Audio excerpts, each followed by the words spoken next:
দেখো বন্ধুরা, আজ একটা রেসিপি নিয়ে চলে এলাম। চিকেন বিরিয়ানি হবে।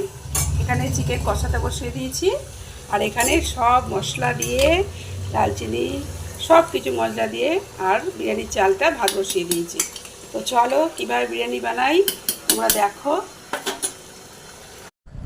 দেখো এখানে ভাত করে নিয়েছি। এইগুলো ভাতের সাথে দিয়েছিলাম বলে আলাদা বেঁচে ফেলে দিলাম।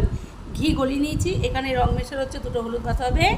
এই যে আলু আর চিকেন করে নিয়েছি, হাঁড়ি নিয়ে নিয়েছি। এবার এটা আমরা মিক্স করে 1 ঘন্টা বা আধ ঘন্টা আবার ভাপাতে বসিয়ে দেবো।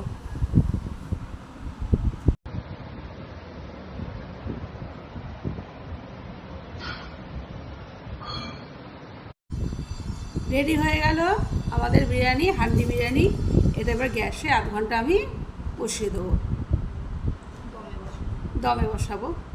কত সুন্দর রং কালার হয়েছে দেখো। তোমরা বানিয়ে খেও, ঘরে বিরিয়ানি খাওয়া খুব স্বাস্থ্যের জন্য উপকার। করলে তো এত বাটার তেল দেয়, খেতে ইচ্ছে করে না। আমার ঘরেই মেয়ে বানালে খেতে খুব ভালো লাগে। আর বলো হাই। এই যে মেয়ে বানাচ্ছে, খুব ভালো লাগে।